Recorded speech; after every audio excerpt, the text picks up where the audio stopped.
Haka jingpan kre ka sorkar jala ban pentulun syakmat ya ka kampen baik pot haka phase 2 uba pol Lyngdoh menteri badai kami ya ka tanat kam jengok kai perthai bot babat ru kum chairman ka regional committee West Castle district haka ban puli bnia ya kisin jam pen baik pot ulo ong ba kan sadon ka jingle jengok ikijaka haka ni ka district kum ka langpi ka balong ka wei na kin riu tuli kijaka bania pen baik pot bat ka jala Assam Habakren sekilat thai kubor haka khandai terip jeliu arjar pulai uba pol loong bahaki shipos ngi banwan on sadon ka jingmi bnya bat ka jingekren bat kinong song halo ka kamput da ka bapin song nong rimru hakikot kisla ulong ru baka komiti kan peit bnya bakan omdon ka jingban-beiñ ya kinong song hakaput lengba kinu kirai kiban sasim. We are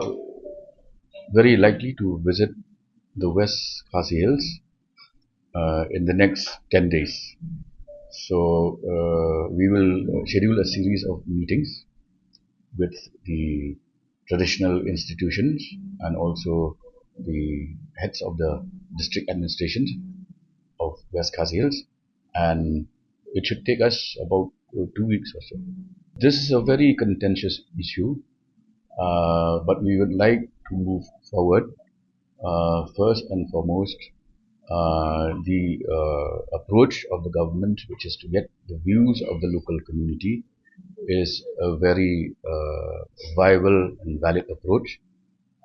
We will certainly make all efforts to ensure that instances of harassment and are put an immediate stop to, and for this we will do our duty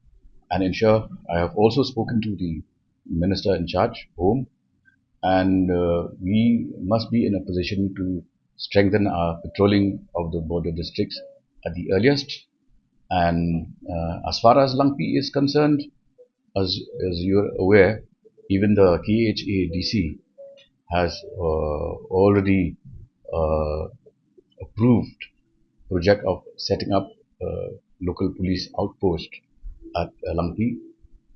I think that must proceed. We will speak to various stakeholders, but more importantly, we will go into the documentation part, and wherever we have valid documents available with the local population, those will certainly strengthen our arguments in favor of Langpi being included in Meghalaya.